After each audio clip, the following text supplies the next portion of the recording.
கதைச்சரம் நேயர்களுக்கு அன்பான வரவேற்புகள். இன்று நாம் உள்ளும் புறமும் என்ற சிறுகதையை காண உள்ளோம். கடவுள் மறுப்பு கட்சிக்கு ஆட்கள் சேர்ந்து கொண்டே இருந்தார்கள். மார்கழி மாத பஜனைக்கு எவ்வளவு பேர் கூடுவார்களோ அந்த கணக்குக்கு மேல் ஜனங்கள் இந்த கூட்டத்தில் கூடினார்கள். அதில் வேடிக்கை என்னவென்றால், மார்கழி பஜனையில் சேர்ந்து கொண்டு தாளம் போட்டவர்களை இந்த கூட்டத்திலும் சேர்ந்து கைத்தட்டினார்கள்.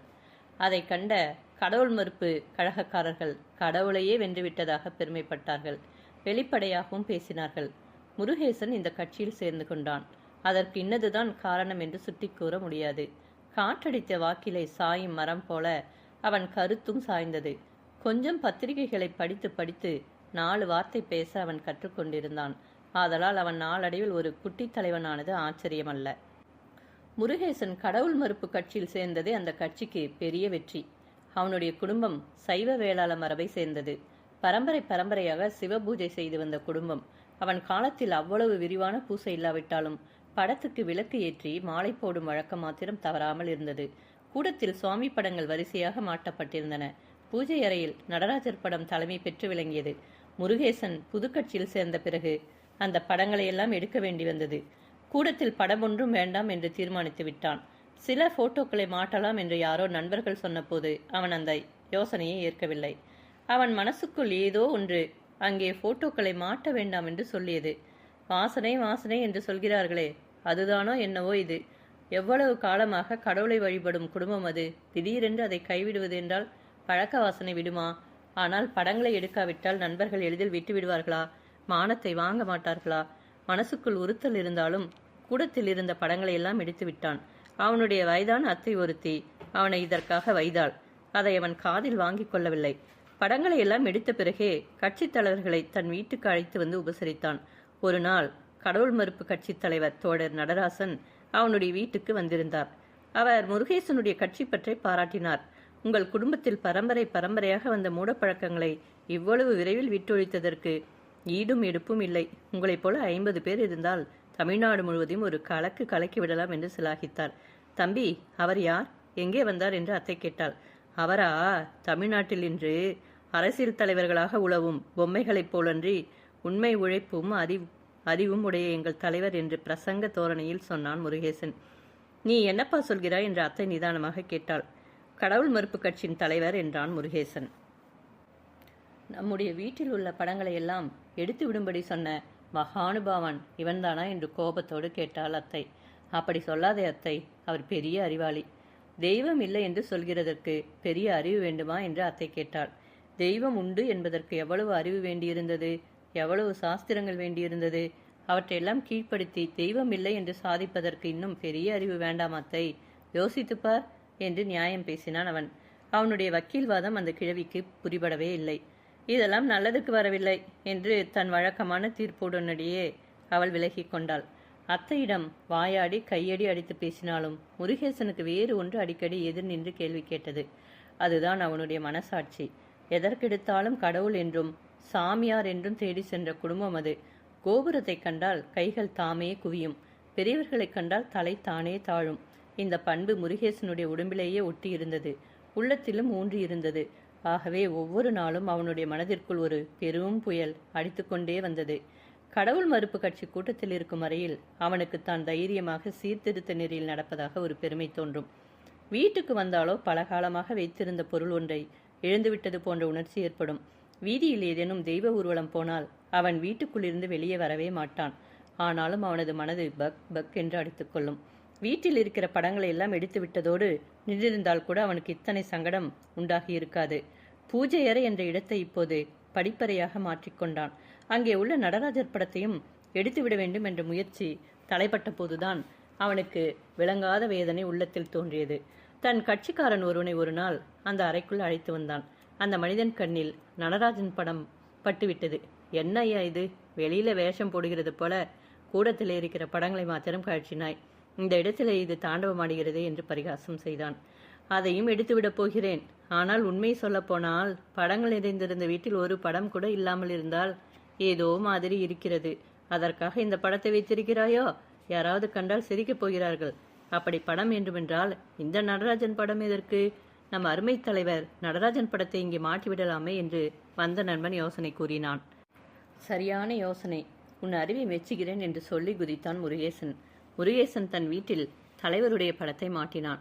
பிரதிஷ்டை செய்தான் என்று சொல்வது வைதீக சம்பிரதாயமாதலால் அப்படி சொல்லக்கூடாது. ஆனால் உண்மையில் அந்த நிகழ்ச்சி பிரதிஷ்டை போல பெரிய நிகழ்ச்சியாகவே அமைந்தது. தலைவர் பட திறப்பு விழாவை மிக விமரிசையாக நடத்தினான். அதற்கு அந்த தலைவரும் வந்திருந்தார். அந்த படத்தை கூடத்தின் நடுவில் மாட்டி வைத்தான் முருகேசன். அன்று அவனுடைய கட்சி நண்பர்கள் பலர் வந்திருந்தார்கள். தூப தீப நைவேத்தியம் என்று சொல்லாவிட்டாலும் படத்தை சுற்றி விளக்கு போட்டிருந்தான். ஊதுவத்தி ஏற்றி வைத்தான். எல்லோருக்கும் சிற்றுண்டி வழங்கினான். படங்களை எல்லாம் எடுத்து விட்ட போது அவனுக்கு இருந்த மனப்போராட்டம் இப்போது இல்லை. அந்த கூடம் சூனியமாக இருந்ததை காண அவனுக்கு பொறுக்கவில்லை. இப்போது தலைவர் படத்தை மாட்டிய பிறகு அவன் முகத்தில் மறுபடியும் மலர்ச்சி வந்துவிட்டது என்று அவனோடு நெருங்கி பழகினவர்கள் எல்லோரும் சொன்னார்கள். கடவுள் மறுப்பு கட்சி தலைவர் வீட்டில் சில நண்பர்கள் கூடியிருந்தார்கள். முருகேசன் வரவில்லை. எல்லோரும் எதையெதையோ பேசிக் கொண்டிருந்தார்கள். முருகேசன் வீட்டு படத்திருப்பு விழா எவ்வளவு சிறப்பாக நடைபெற்றது என்று ஒருவர் கொண்டாடினார். முருகேசனுக்கு தலைவரிடம் உள்ள பக்தி. என பக்தியா? அந்த வார்த்தையை எதற்கப்பா இங்கே கொண்டு வருகிறாய்? சரி, பக்தி வேண்டாம், அன்பு என்று வைத்துக் கொள்ளுங்கள். அவருக்கு தலைவரிடம் உள்ள மதிப்பு, மரியாதை, அன்பு எல்லாம் ஒரு தனி ரகம். தம்முடைய குடும்பத்துக்கு ஏற்ற முறையிலே அந்த அன்பை காட்டுகிறார். அவருடைய போக்கிலே பழமையும் புதுமையும் கலந்து விளங்குகின்றன. என்ன ஐயா சும்மா அழைக்கிறாய்? பழமையாவது புதுமையாவது? மனிதன் தன் வீட்டு படங்களை எல்லாம் அகற்றி பெரிய புரட்சி பண்ணிவிட்டான். அங்கே பழமை ஏது என்று ஒருவர் கேட்டார். நாள் தவறினாலும் தலைவர் படத்துக்கு மாலை போடுவது தவறுவதே இல்லை. ஊதுவத்தி ஏற்றுவது தவறுவதில்லை. விளக்கு ஏற்றுவது தவறுவதில்லை. சரிதான், நமக்கு கோயில் கட்டி கும்பிடுவதுதான் பாக்கி போல இருக்கிறது என்று புன்மருவலுடன் தலைவரே பேசினார். அவருடைய அன்பை நாம் பாராட்ட வேண்டும் என்று இடையிலே தம் கருத்தை உரைத்தார் ஒருவர். நான் அன்பு இல்லை என்றால் சொல்ல வருகிறேன். வெளி விளம்பரம் இல்லாமல் அந்தரங்க அன்போடு முருகேசன் இருக்கிறார் என்பதையே இந்த செயல் காட்டுகிறது. ஆனாலும் தலைவர் மேலே பேசுவதற்குள், ஆனாலும் இது பழைய பண்பாக இருக்கிறது என்று நினைக்கிறீர்களா என்று ஒருவர் கேட்டார். இல்லை இல்லை, பழமை புதுமை என்ற வேறுபாடு சிலவற்றிற்கு இல்லை. மலரால் அலங்காரம் செய்வது பழமை என்று தள்ளிவிட முடியுமா? ஊதுவத்தி வைப்பது பழமை என்றால் நமக்கு நல்ல மனம் வேண்டாமா? ஆனால் இவற்றையெல்லாம் கண்ணுக்கு தெரியாத பேர் வழி ஒருவரை கடவுள் என்று சொல்லிக்கொண்டு வாழும் மனிதருக்கு ஆகாமல் வீணடிப்பதுதான் தவறு. நல்ல வேளை, தலைவர் தம்முடைய பிரசங்கத்தை தொடர்வதற்கு முன் மற்றொரு நண்பர் இடையிலே பேசினார். எப்படி ஆனாலும் முருகேசன் தம் மரியாதையை காட்ட தாம் விரும்பும் முறையை மேற்கொள்ள அவருக்கு உரிமை உண்டு என்று அவர் கூறினார். அன்று தலைவர் பிறந்த நாள் விழா. முருகேசன் வீட்டில் ஏக தடபுடல். அன்று ஆடி வெள்ளிக்கிழமை வேறு சிலர் வீட்டில் சுவாமிக்கு ஆராதனை நடத்தினார்கள். முருகேசனோ தலைவர் படத்துக்கு அலங்காரம் செய்து நண்பர்களை கூப்பிட்டு உபசாரம் செய்தான். இப்படி அடிக்கடி நடந்தது. ஒரு நாள் கூட்டம் கூடியது. தலைவர் ஊரில் இல்லை. அந்த கூட்டத்தில் ஒரு சிறிய யோசனையை அவன் வெளியிட்டான். வருகிற மாதம் திருவாதிரை வருகிறது. மற்ற ஜனங்கள் அன்று உற்சவம் நடத்தி கொண்டாடுகிறார்கள். நாம் சும்மா இருக்கிறோம். நாமும் அன்று விழா கொண்டாட வேண்டும். குருட்டு நம்பிக்கையை தகர்க்க இது சரியான வழி. பகைவனை சரியான இடத்தில் சரியான காலத்தில் தாக்க வேண்டும் என்று சொல்வார்கள். அவர்கள் விழா கொண்டாடும் காலத்திலேயே நாமும் விழா கொண்டாடினால் பலரை நாம் இழுக்கலாம் என்று தன் கருத்தை கூறினான். மற்றவர்கள் அது நல்ல யோசனை என்று ஒப்புக்கொண்டார்கள். திருவாதிரை என்று தலைவர் நடராஜன் படத்துக்கு மாலையிட்டு விழா நடத்தினான் முருகேசன்.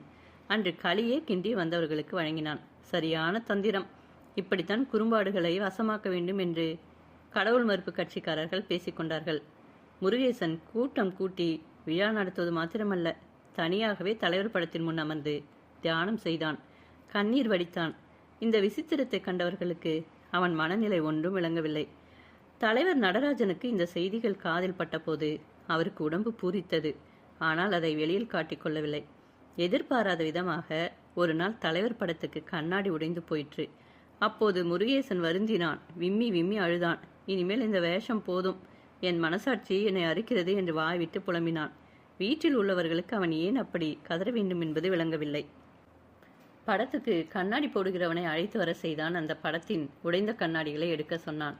பின்னாலே தகரம் உறுதியாக இருக்கிறது. சட்டத்தை மாற்றிவிடட்டுமா என்று படக்காரன் கேட்டான். சட்டம் தகரம் எல்லாம் இருக்கட்டும், முதலில் மேலே இருக்கும் படத்தை எடு என்றான் முருகேசன். வேறு படம் போடப் போகிறீர்களா?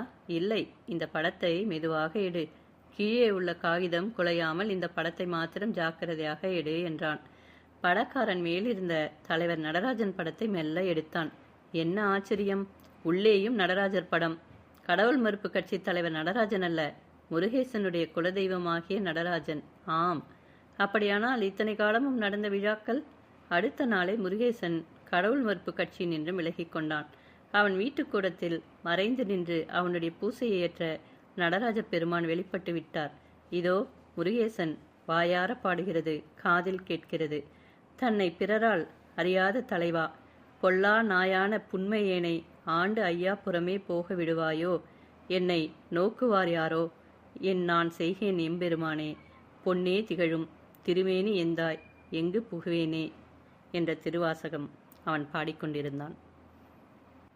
கதை பிடித்திருந்தால் லைக் செய்யுங்கள். உங்களுடைய கருத்துக்களை மறக்காமல் பதிவிடுங்கள். நன்றி.